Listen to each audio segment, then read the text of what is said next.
আমার এখনো মনে হয় সেই ছেলেটার কথা, যারা একটা বন্ধুকে গলি থেকে পুলিশ এসে গুলি করলো, সেই ছেলেটা তার বন্ধুকে রেখে যায়নি, ওর বন্ধুকে, আহত বন্ধুকে টানতে টানতে যাচ্ছে, তারপরেও পুলিশ এসে আবার গুলি করার ভয় দেখাচ্ছে, ও তারপরেও ছেড়ে যায়নি। শেষ পর্যন্ত যখন আবার গুলি ছিল, ছেলেটা তখন চলে গেল। এই যে নিজের বন্ধুর জন্য একটা মায়া, একটা দরদ, এর মধ্যে কোনো কৃত্রিমতা থাকতে পারে না। আমার বারবার মনে হয় যে ছেলেটাকে একটা গাড়ি থেকে ফেলা হলো রোড ডিভাইডারে, সে তখনও নিঃশ্বাস নিচ্ছিল, সেই রোড ডিভাইডার থেকে নিঃশ্বাস নেওয়া একটা ছেলেকে আবার ফেলে দেওয়া হলো রাস্তার আরেক পাশে, সে তখনও নিঃশ্বাস নিচ্ছিল।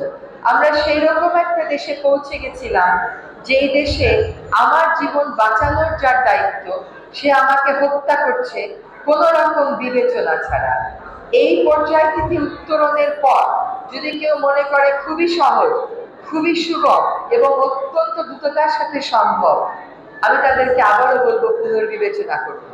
কিন্তু মনে রাখতে হবে যে আগামী ভবিষ্যৎ নিরাপদ করতে, একটি গণতান্ত্রিক বৈষম্যহীন বাংলাদেশ করতে আমাদের সন্তানেরা জীবন দিয়েছিল। কাজে আমাদের পরবর্তী প্রজন্ম যেন সেই বাংলাদেশই পায় যে বাংলাদেশ পেতে তারা যেখানে বসার আগে ছবিগুলো দেখে এসেছি, এবং ঠিক আজকে সকাল থেকে বিকেল পর্যন্ত যেরকম ছিলাম ছবিগুলো দেখে এসে আর সেরকম নেই। একটা আন্দোলন হয়েছিল সম্পূর্ণ সহিংস,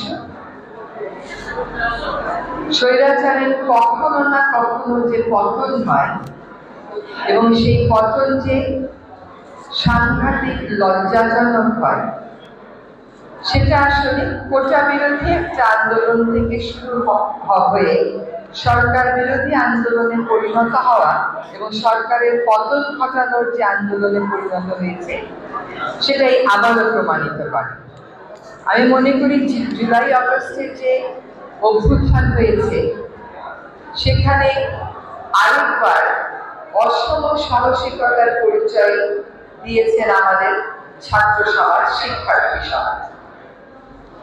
আমরা কিন্তু অনেকদিন আগে থেকেই সুশীল সমাজে ছিলাম, আছি, ভবিষ্যতেও থাকবো, কিন্তু ওরা যে কাজটা শুরু করে দিয়েছিল, আমরা কেবল পাশে দাঁড়িয়ে একটু সাহস জুগিয়েছি, এইটুকু।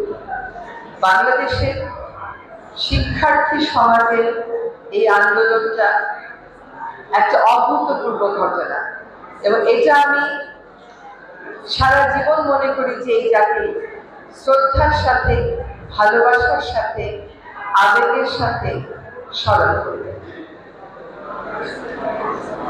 আমরা যখন নিহতের তালিকা দেখি, যখন আহত মানুষদের অসহায়ত্বের কথা ভাবি, যখন শুনতে পারি প্রায় 450 জন মানুষ, বেশিরভাগই শিক্ষার্থী, দৃষ্টিশক্তি হারিয়েছে, এবং যখন শুনি 19 জন শিক্ষার্থী আর জীবনে কোনোদিন চোখে দেখতে পারবে না, যদি সেই অনুভূতিগুলো নিজের ভিতরে আনবার চেষ্টা করি, এখনো কিন্তু দম বন্ধ লাগে।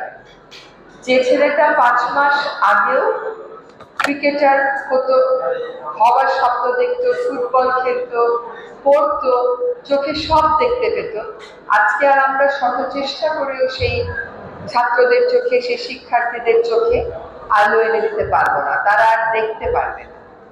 এখন দেশকে স্বৈরাচার মুক্ত করার জন্য এই যে আত্মত্যাগ তারা করে গেল, এই আত্মত্যাগের জন্য, তাদের জন্য আমরা কি করতে পারি, জাতিগতভাবে একত্রিত হয়ে আমাদেরকে সেই সিদ্ধান্ত নিতে হবে।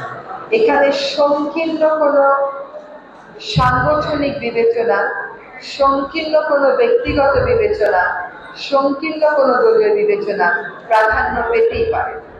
তারা যে দৃষ্টান্তটা সৃষ্টি করে দিয়ে গেছেন, যে আত্মত্যাগটা করে দিয়ে গেছেন, সেই আত্মত্যাগটা এই দেশকে পরিবর্তিত একটা বাংলাদেশ হিসাবে দেখবার জন্য, এবং সেই পরিবর্তিত বাংলাদেশে আমরা আর কোনো স্বৈরাচার চাই না, আমরা চাই আর কোনো বৈষম্য চাই না, আমরা চাই গণতন্ত্র, আমরা চাই মুক্ত আগমন, আমরা চাই সকলের অধিকারের চর্চার সুপ্রসারিত ক্ষেত্র।